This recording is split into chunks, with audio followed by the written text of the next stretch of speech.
House was a $10 million plus house, right? It had been sitting on the market for 6 years, unsold. The client thought, no, my house is gorgeous. It will sell. You just need to do a better job marketing it than the other people have done. To have the confidence to say to somebody selling a $10 million house that you're wrong.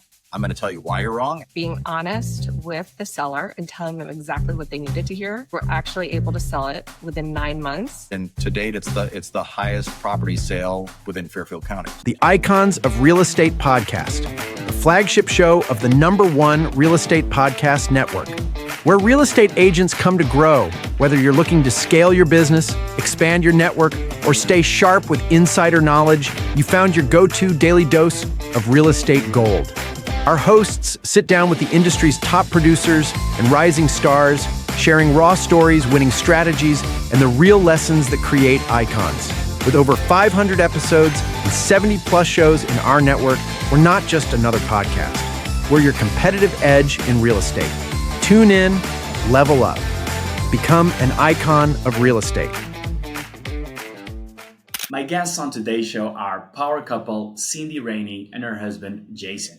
We have sold not just millions, but $1 billion worth of real estate. They have built a reputation as the top luxury agents in Fairfield, Connecticut, having recently sold houses for record-breaking prices. I sit down with them to find out the secrets behind their success, to get the inside intel on the neighborhood they call home, and to unpack what success will look like in the future of high-end real estate agencies like theirs. Welcome to the show, Fairfield's most successful duo, Cindy and Jason. Jason and Cindy, you've sold not 1 million, but $1 billion in luxury real estate. What do you believe is the key to maintaining, such a high level of success? Like, we're not talking millions here. We're in the B territory here. Not a lot of people have reached this part. I think what sets us apart, there's so many realtors out there and there's so many that really do a great job. I think the number one thing that sets us apart is how we do everything we do. And we do it with a storytelling. We create, emotional connections with all of our listings. And it's really how we do things and not just what we do for our clients. Can you give us a brief overview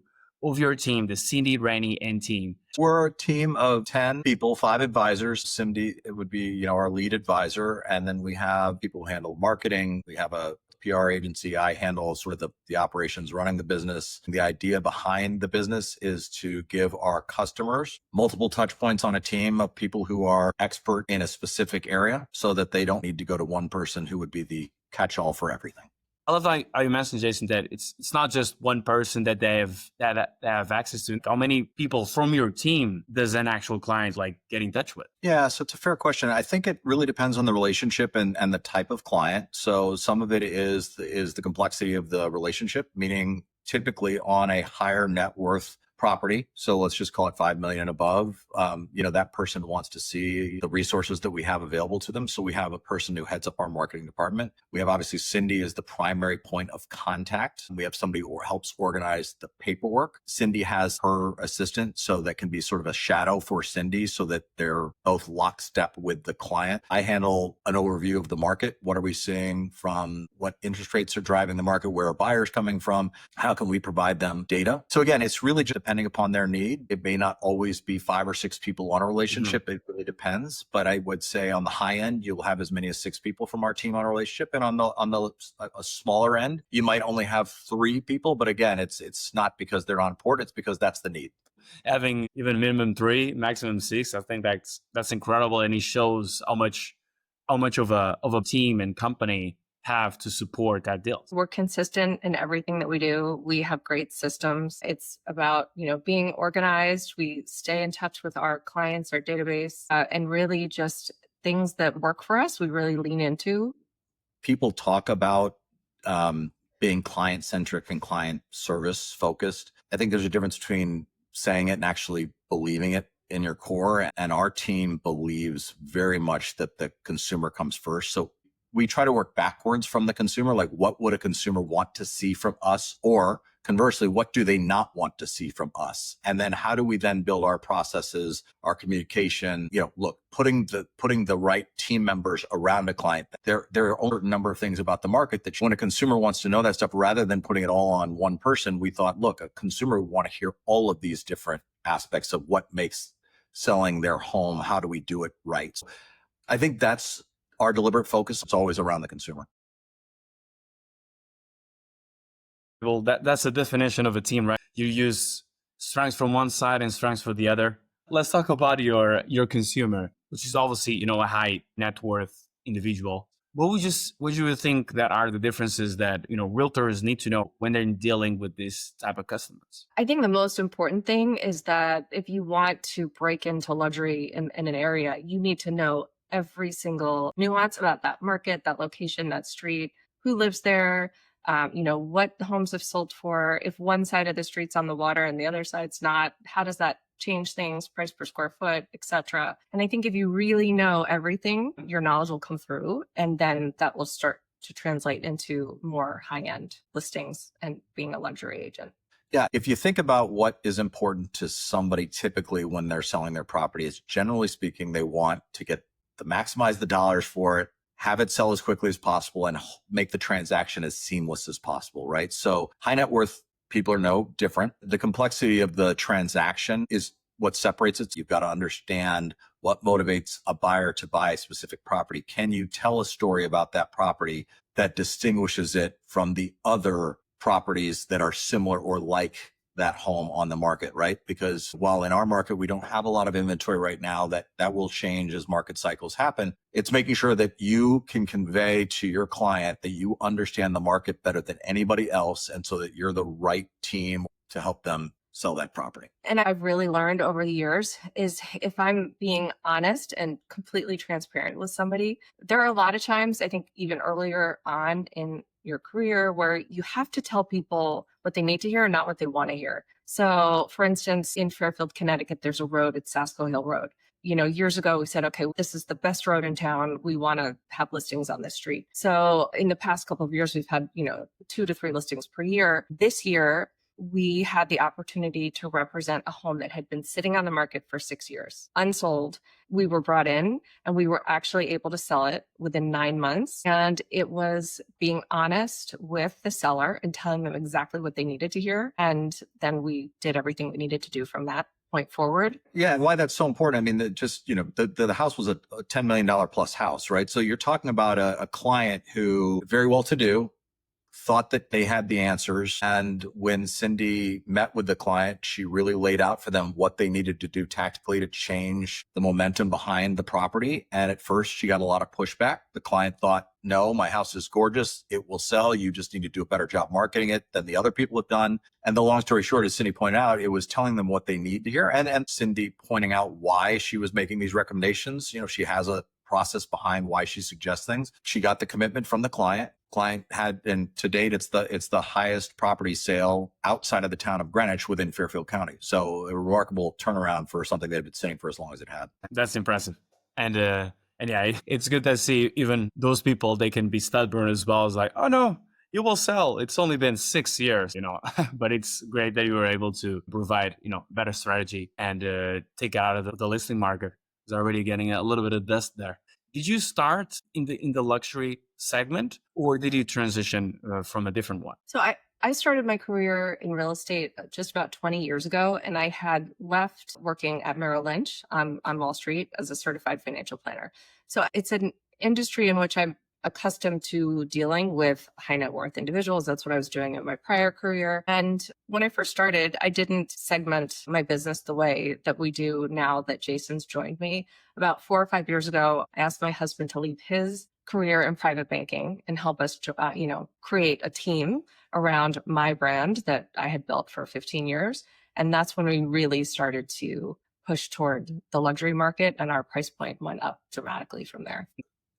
I mean, Cindy's being modest about it. I mean, the reality is when we sat down together and kind of wrote this business plan for what would Nirvana look like for Cindy Raney Team, what would be an ideal business model. What I knew that we could focus on was, one, we live in a market where we do have luxury properties. There's just a lot of wealth that's congregated in a very dense area. So that was one asset that we had. And the second was really having Cindy. I mean, I knew from being in, and even though I'm obviously her husband and biased, but coming at it and saying, look, we need the right person to be the face of the company to be able to talk to a luxury client. And we can put all the processes and systems in place. But if you don't have the right, I use the word asset, if you don't have the right leader in Cindy to be able to deliver those messages or be able to be transparent and have the confidence to say to somebody selling a $10 million house that you're wrong, I'm going to tell you why you're wrong. And that's because I know the business inside and out. Anything that I would have tried to put into place would have fallen flat. And so it was very easy to see we have the market for it. We have the person for it. Now, how do we take those two things, put them together, and then slowly build to where we are today? And it's been a remarkable growth story. We've started at 20 million in 2020, and now we do over 100 million. And it's been largely led by Cindy and her ability to attract the right type of high net worth clients who are selling the $10 million homes. But we've also built a team around it, which has helped us to then continue to work with other clients as well. You guys, you seem to have each other's back very well. Let's talk about your location, right? You mentioned Fairfield County a couple of times.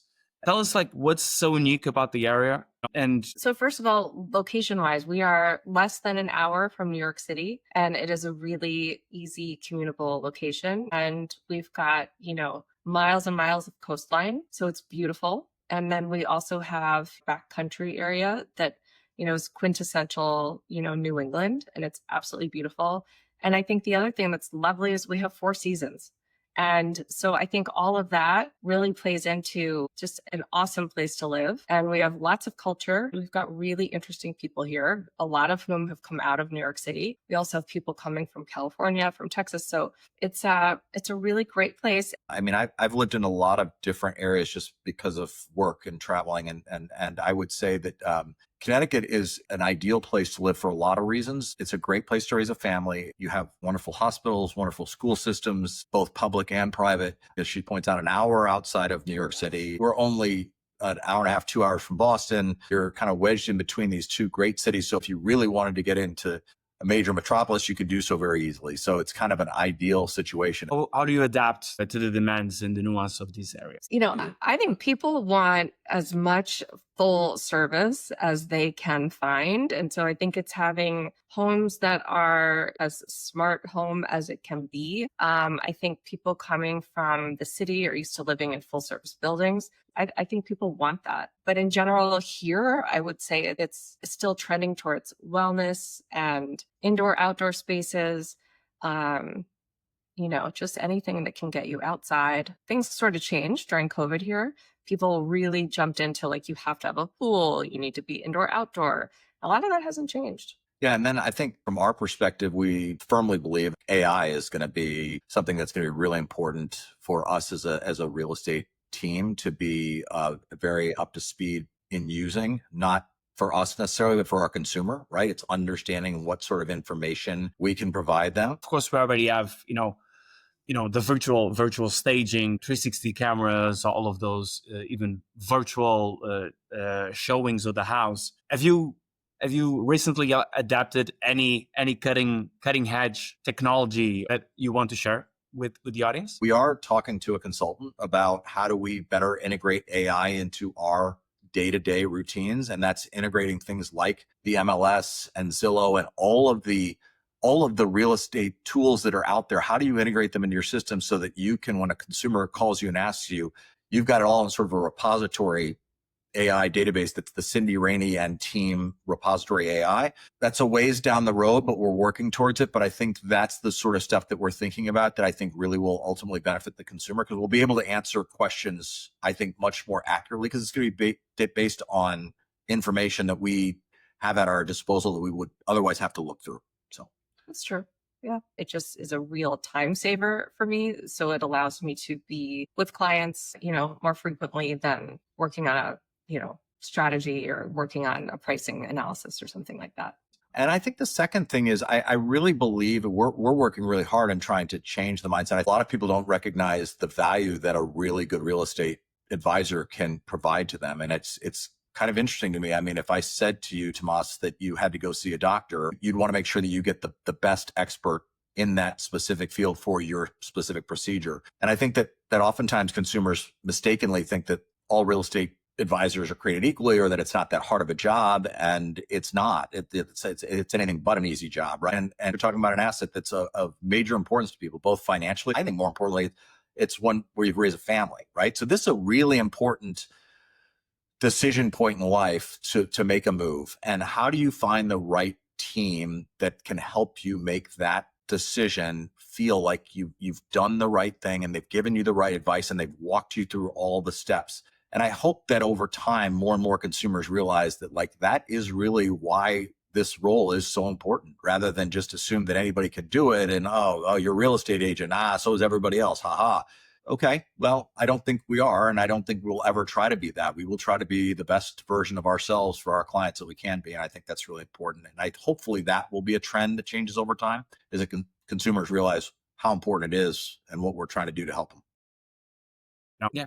And I want to thank you, Jason and Cindy, for coming on the Icons of Real Estate podcast. Do you want to share how can people get in touch with you? They might be interested in investing in the Fairfield County, or they even are interested in joining your team. How can they get in touch? Absolutely. We are on Instagram at Cindy Raney and Team, CINDY-RANEY and AND Team. And, we are definitely believers in giving back to others who are just starting or have questions. We've had tremendous help along the way. And so if there's anybody that wants to ask us some information, please feel free to follow us and send us a DM, and we'll certainly get back to you. Awesome. Thank you so much for coming on the show. And I'll see you all next week. Loved what you heard? Subscribe, leave a review, and share it with your fellow agents. It helps more agents find the show and tells us what you want more of. And hey, want to get featured on multiple podcasts like Icons, or even find epic guests for your podcast? Check out The Hub, the ultimate guesting platform in real estate. Link in the description. Catch you next time. Keep crushing it out there.